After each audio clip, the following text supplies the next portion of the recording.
And I like the intense competition that is on display in the WBC. My issue is I have no rooting interest. More on that in just a second. But the main reason why I would get frustrated with the WBC is because of, if you prioritize your team, whether it's the Yankees, Mets, or whoever it is that you root for, then having those players participate in the WBC puts your season that you prioritize at risk. We've seen that happen, obviously, with Edwin Diaz famously 3 years ago when the World Baseball Classic was last in play. It derailed the Mets season. Nobody wanted to say it at the time. We all knew it. I said it. The Mets themselves couldn't say it. They've since said it. Billy Epler, Buck Showalter. After the fact, it was all, they hated the fact that they lost Edwin Diaz in the WBC, blah, blah, blah, blah, blah. As a matter of fact, I had people, because at the time I was talking about the Worthless Baseball Classic. I had a hoodie made up for it. I should probably wear that at some point this week. I just don't want to get any people get upset by that thing. I mean, give me a break. It was entertaining. It was joking around. Oh, how do you call it worthless? Is the country worthless? I mean, give me a break. Like, U.S. is the best country, whether they win this tournament or not. I got news for you. Anyway, people after the fact were telling me, you were right, Worthless Baseball Classic, blah, blah, blah, blah, blah. But nobody wanted to put their name to it, just me. Anyway, I'm more intrigued to it this year. However, and here's the big however, here's the big but. However, if there's any kind of issue whatsoever with any player that's about to perform in the WBC, and I mean any issue, like vertigo-like symptoms with Nolan Mlan, no less, your prized possession, the most valuable commodity in the entire sport of Major League Baseball is young, high-end, controllable starting pitching. Nolan Mlan is cheap.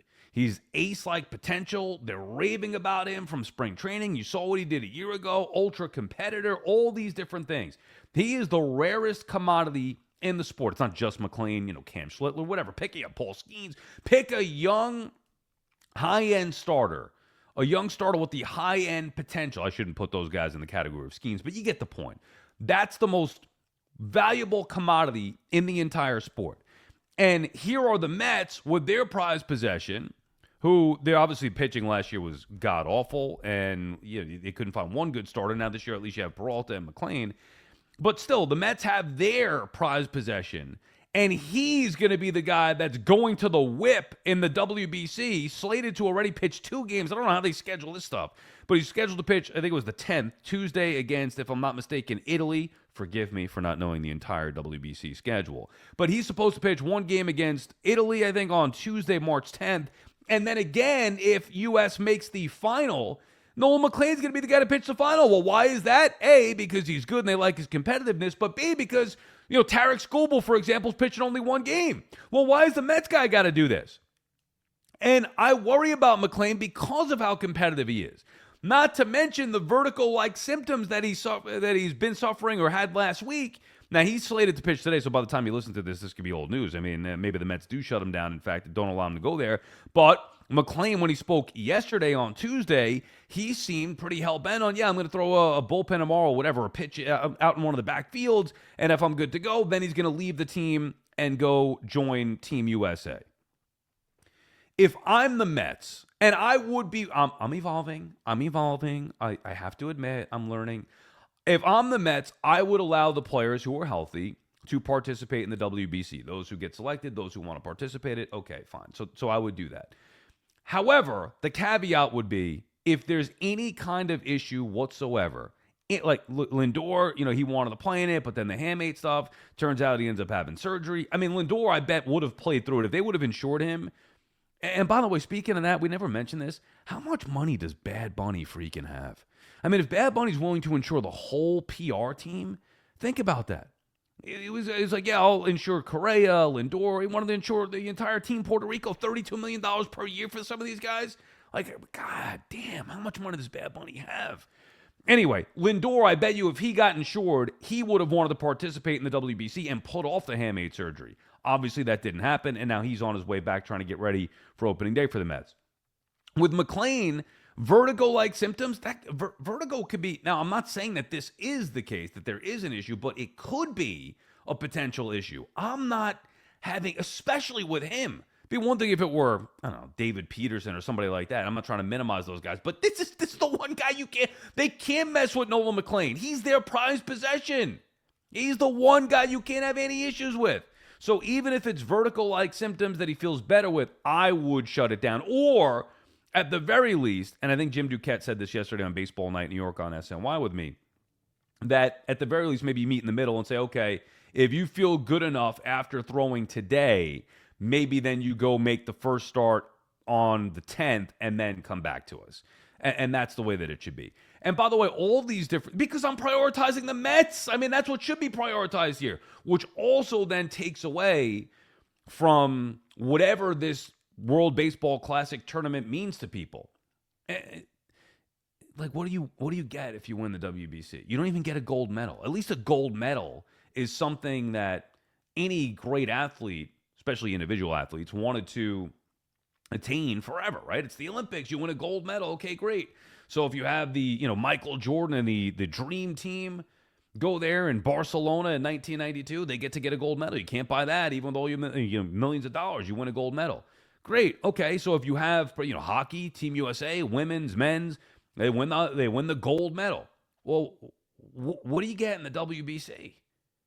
Some made up trophy. It's a made up tournament. So I don't know. The fact that even the tournament itself, you could say fans like me don't prioritize or don't care about the WBC, but what the tournament says is also it's not the highest priority to win, because there are restrictions with innings and who's going to be in it, and so it's already set up to be not the highest level of competition and prioritizing winning from the teams going in. With that being said, though, the competition itself, the players care about it. They do. They play passionately. It's an intense tournament. And that's why maybe this year I'll be more into it than others. Also, I do have interest in watching Soto. I mean, Soto's my guy. I love him. That's the whole other caveat to this thing. Who do you root for? Well, am I supposed to root for the U.S. just because I live in the U.S. and I love the U.S.? I love the country more than all the other teams that they're gonna and the countries that they're gonna be facing, but I'm a sports fan and I love my teams and I love my players, and I want to see Juan Soto do well. When he hit that home run, last night for Team DR versus the Tigers, it was exciting to see the crowd go nuts, and I was happy for my guy Juan Soto. So I'm not just like, U.S. needs to. I'm sorry, it's sports. It's different. Obviously, when it pertains to bigger things that we have going on in the real world, yeah, of course you're patriotic and supportive of the country.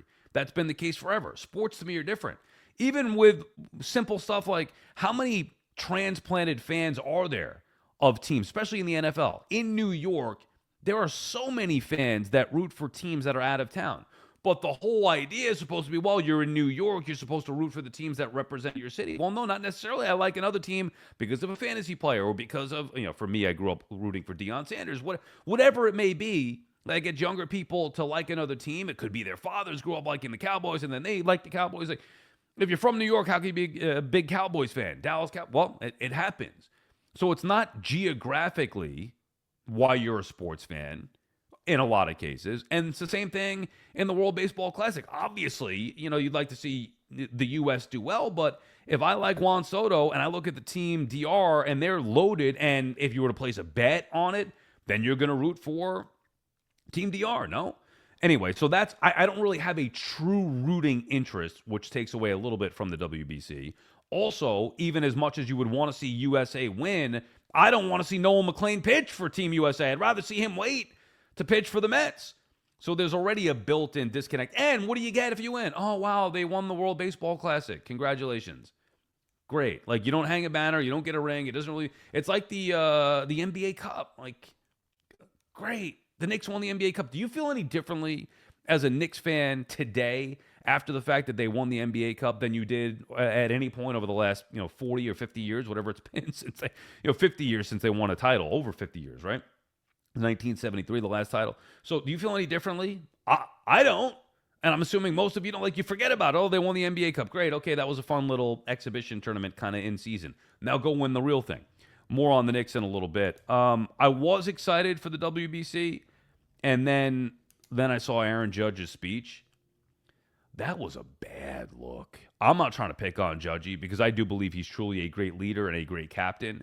And he does seem to be a little bit under the weather. I feel like he's been dealing with a cold or something like that.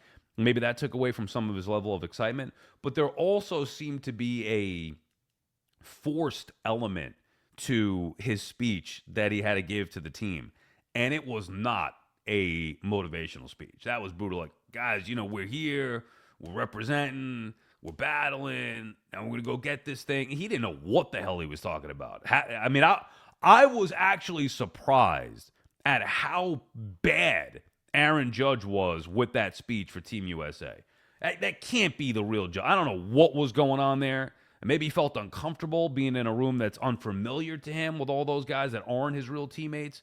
I don't know, but that was brutal, and that was not a speech that would get me excited about watching Team USA in the WBC. Although, like I said, I'm kind of into it. Badabooms wants to grow the game. That's what he's worried about. He wants to be the commissioner. Grow the game with the W. I care about entertainment. I'm a fan. I want to watch. I want to get into it. Maybe place some bets on it. Have a little action here mid-March before March Madness and before baseball gets going with opening day. Grow the game. What do I care about that? That's for you commissioners, and everybody wants to be GMs and analytics and front office people. Fans need to continue being fans, not trying to be what they're not. We're fans at our core. Oh, let's grow the game. Oh yeah, let's rank the farm system. Oh, yeah. And that's all you. No, that's you, Badabooms. You 22-year-old. Don't be giving me the Steve Austin double birds there. What? One more note on the WBC and Team DR. Notice where Juan Soto's hitting. Tatis leading off, which, by the way, I'd love for the Mets to get him.